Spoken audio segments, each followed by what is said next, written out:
जय भीम। बहुत बहुत स्वागत है आपका हमारी इस खास पेशकश में। इस वक्त मैं संयुक्त राज्य अमेरिका के बोस्टन शहर के पास हूँ और यहाँ ब्रेंडाइस यूनिवर्सिटी के कैंपस में खड़ा हूँ। मेरे लिए ये इम्पोर्टेंट नहीं है कि मैं अमेरिका में हूँ या ब्रेंडाइस यूनिवर्सिटी में हूँ, बल्कि आप मेरे साथ जो बाबा साहब डॉक्टर अम्बेडकर का बस देख रहे हैं, उनकी मूर्ति देख रहे हैं, वो मेरे लिए एक सुखद अनुभव है। ये अमेरिका की एक प्रसिद्ध यूनिवर्सिटी है। यहाँ कई जो डिपार्टमेंट्स हैं वो विश्व प्रसिद्ध हैं और इस यूनिवर्सिटी में एक प्रेस्टिजियस इंस्टीट्यूशन में बाबा साहब डॉक्टर अम्बेडकर का स्टैचू देखना और अपने हीरो को इस तरह से सम्मान पाते हुए देखना निश्चित तौर पर एक इमोशनल पल है। तो मुझे लगा कि ये अनुभव मैं आपके साथ साझा करूं।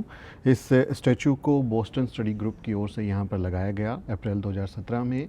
और बोस्टन स्टडी ग्रुप एक यहाँ अम्बेडकराइट कम्युनिटी का एक ग्रुप है जिसे संजय भगत और उनके साथी चला रहे हैं और बहुत ही शानदार काम है कि वो यहाँ इस यूनिवर्सिटी में ये बाबा साहब डॉक्टर अम्बेडकर का स्टैचू लगाने में कामयाब रहे।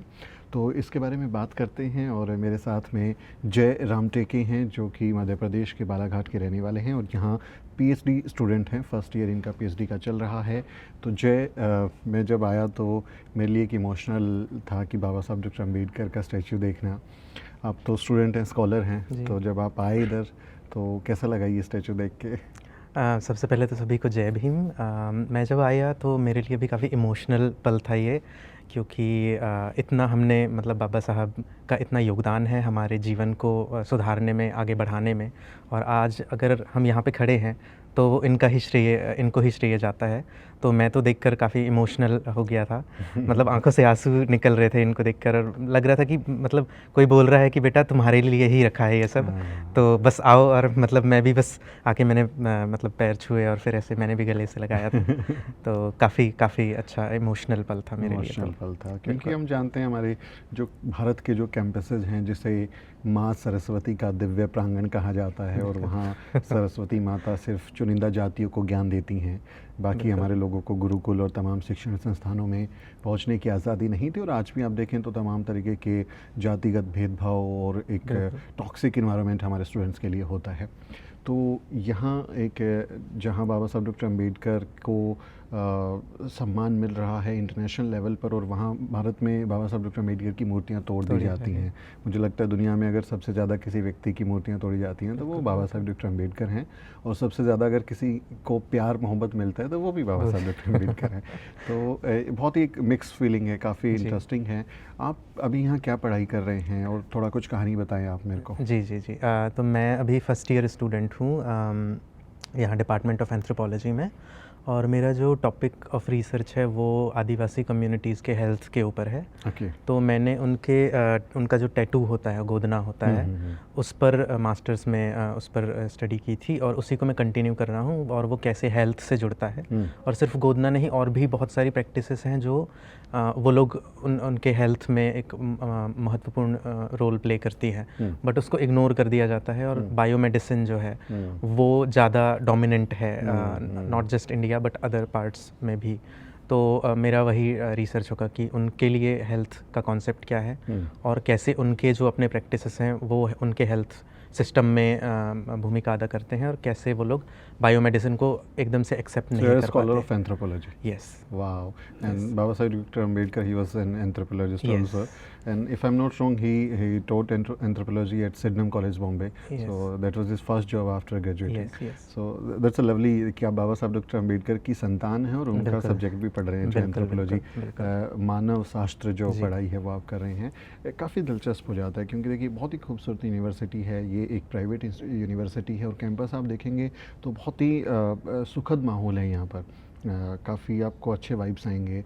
और भारत में आप जिस तरह की अभी स्थिति देखते हैं तो एक निश्चित तौर पर एक परेशान करने वाली चीज़ है कि हमारे लोगों को कभी ये बोल दिया जाता है कि वो नॉट फाउंड सूटेबल हैं, यानी वो योग्य उम्मीदवार मिले नहीं, और हमारी जो सीट्स होती हैं उनको एनएफएस करके वो फिर बाद में तब्दील कर दिया जाता है सवर्णों के लिए। या बहुत सारे बच्चे जब हमारे पहुँचते हैं तो उन्हें कोटे वाला और आरक्षण वाला, आरक्षण खोर, मलाई खाने वाला, इस तरह के ताने सुनने पड़ते हैं और कई बार हमारे बच्चे उसकी वजह से डिप्रेशन में चले जाते हैं, उनकी मेंटल हेल्थ ख़राब हो जाती है और कुछ बच्चे एक दुखद मोड़ पर भी पहुंच जाते हैं। कई इस तरह के मामले भारत में देखने को मिलते हैं। यहाँ पर एक अलग अनुभव है, अलग क्राउड है, इंटरनेशनल आपके पास में साथी होंगे जो यहाँ अलग अलग मुल्कों से आते होंगे।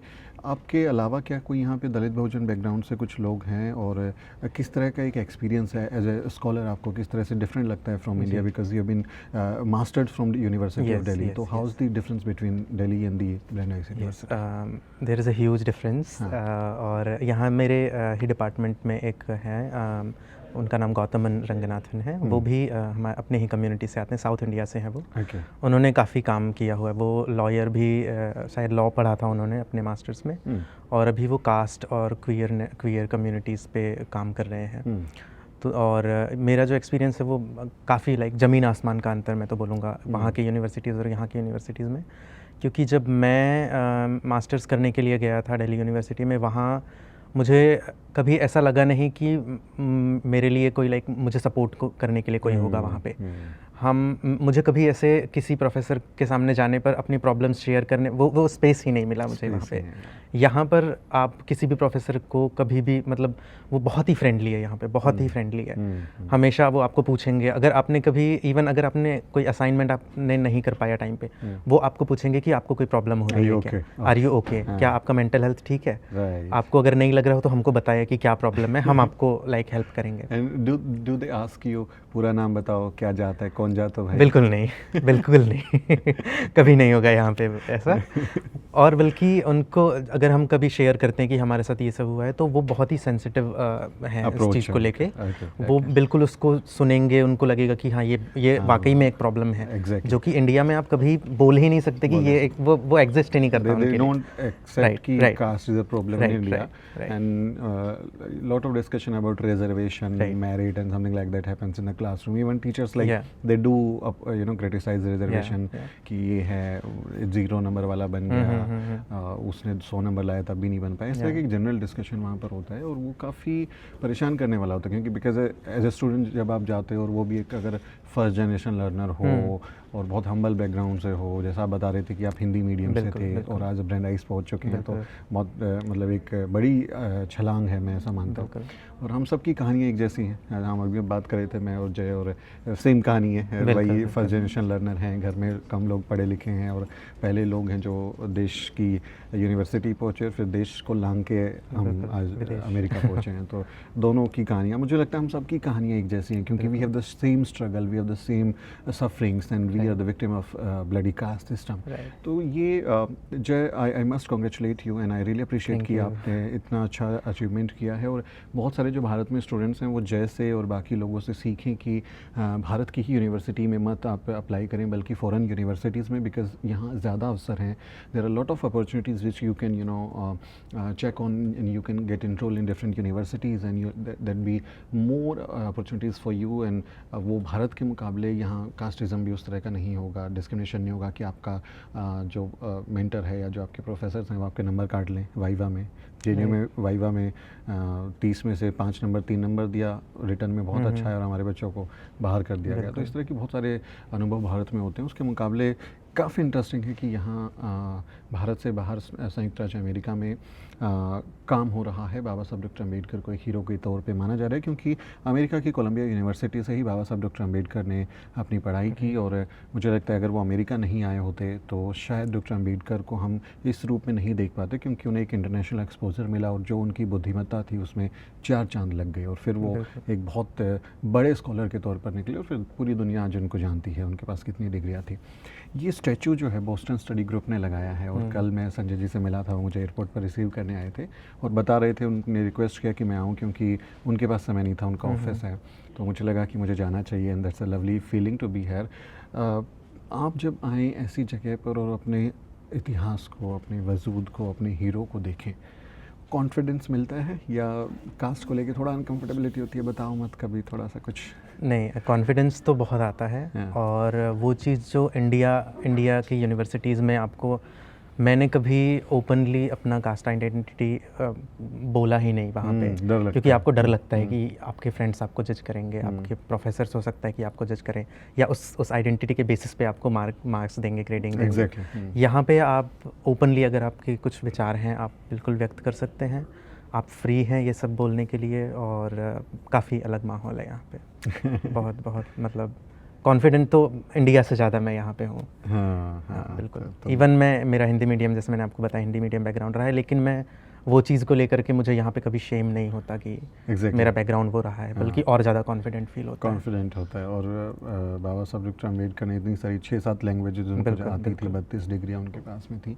तो हमारे लिए ये और ज़्यादा मेहनत हो जाती है कि ठीक है, अवसर बाद में मिला है। बाबा साहब डॉक्टर अम्बेडकर को क्लासरूम के बाहर बैठ के पढ़ाया, और फिर वो बच्चा दुनिया का सबसे ज़्यादा पढ़ा लिखा आदमी बन गया। तो ये हमें एक जेंटल पुश चाहिए होता है। We are born fighter, we are talented people, we just need a gentle push. And Dalit community specially, they are like very hard working people, एंड उन्होंने देश को बनाया है, देश में अपना योगदान दिया है। तो बहुत अच्छी बात है कि इस तरह के अवसर मिले। जय, मैं चाहूँगा कि आप कुछ जो स्कॉलर्स या जो एस्पायरिंग स्टूडेंट्स हैं इंडिया में, उन्हें भी आप कुछ मैसेज कन्वे करें, so that they also get enrol in different universities, not only in India but you know abroad also, because वहाँ उनके लिए ज़्यादा अवसर हो सकते हैं। और वो अप्रोच होना कि पहले तो उनको पता चले कि हाँ जाना है, सोचें, है ना। बाबा साहब डॉक्टर अम्बेडकर कहते हैं कि छोटा सपना देखना इज़ अ क्राइम, अपराध है। बड़ा सपना देखो और फिर उसे पूरा करो। So would like to share some message to the you know aspiring students and scholars.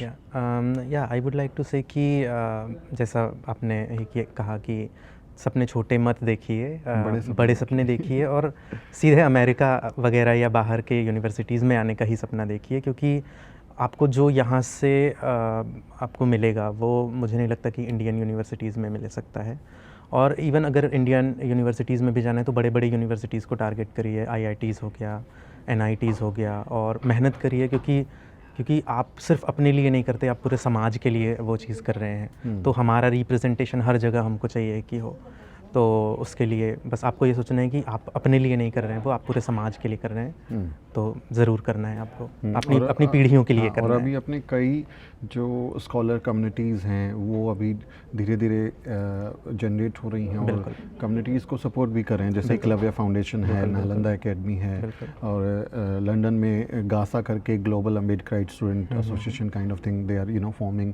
सो आप उनसे भी रीच आउट कर सकते हैं। और हमारे यहाँ चैनल पर भी एक यूनिवर्सिटी स्पेशल सीरीज़ है जिसमें हमने कई चीज़ें, रिसोर्सेज के बारे में बात की हैं कि कैसे आप विदेश में जाके पढ़ सकते हैं, कौन स्कॉलरशिप्स कौन कौन से अवेलेबल हैं। तो आप कोशिश करें कि बाहर पहुँचें, क्योंकि बाबा साहब डॉक्टर अम्बेडकर कहते हैं कि गांव जातिवाद के अड्डे हैं।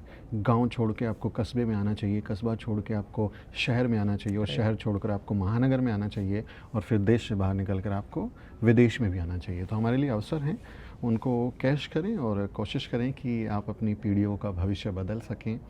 बहुत सारी चीज़ें हमें प्रिविलेज में नहीं मिली, हमारे पास अवसर नहीं मिले, लेकिन हमें एक छोटा सा ही सही जब अवसर मिलता है तो हम उसको मैक्सिमम यूटिलाइज़ करते हैं और अपनी कम्युनिटी के लिए मिशन पे बैक टू सोसाइटी के तहत उसे समर्पित करने की कोशिश करते हैं। तो मेरे लिए यहाँ बाबा साहब डॉक्टर अम्बेडकर की बस्ट के साथ खड़ा होना निश्चित तौर पर एक प्राउड मोमेंट है। मैं अपने परिवार का फर्स्ट जनरेशन लर्नर हूँ, और मेरी माँ को शायद नहीं पता कि ब्रेंडाइस यूनिवर्सिटी कहाँ है अमेरिका, वो मानचित्र पर नहीं पहचान सकती, लेकिन उनकी मेहनत और हमारे पुरखों ने जो हमारे लिए योगदान दिया है, सेक्रीफाइस किया है, उसकी बदौलत आज हम लोग यहाँ खड़े हो पा रहे हैं। तो हम उनका शुक्रिया अदा करते हैं और अपने आप को बाबा साहब डॉक्टर अम्बेडकर के सपनों का भारत बनाने के लिए समर्पित रखते हैं। इस बातचीत पर आपका क्या ओपिनियन है, कमेंट करके ज़रूर लिखें। आप बाबा साहब डॉक्टर अम्बेडकर को कैसे याद करते हैं, आप अपनी राय हम तक पहुंचा सकते हैं। आपसे अपील है कि वीडियो को शेयर करें और द न्यूज़ वीक को सब्सक्राइब करना ना भूलें। वीडियो के अंत में आपसे एक छोटी सी अपील। साथियों, अगर आपको द न्यूज़ वीक का काम पसंद है और आप चाहते हैं कि हम यूं ही अम्बेडकरवादी पत्रकारिता करते रहें, तो हमारी आर्थिक मदद जरूर करें। आप अपनी स्क्रीन पर दिखाई दे रहे इस QR कोड को स्कैन करें और न्यूज़ वीक फाउंडेशन के खाते में अपनी दान की राशि भेजें। QR कोड के अलावा आप UPI के जरिए भी मदद कर सकते हैं। आप हमारी UPI ID newsweek@yes bank पर भी मदद भेज सकते हैं। इसके अलावा आप हमारे अकाउंट में भी मदद भेज सकते हैं। खाते का नाम है Newsweek foundation, account number है 02358800000640। IFSC कोड है YSB000235। बैंक का नाम यस बैंक है और ब्रांच है नेहरू पैलेस, दिल्ली। आप डोनेशन के एवज में इनकम टैक्स में भी छूट पा सकते हैं। डोनेशन की रसीद पाने के लिए ट्रांजैक्शन का स्क्रीनशॉट हमें भेजें। टाइप करें डोनेशन स्पेस आपका नाम और हमें 8595794224 पर व्हाट्सएप करें।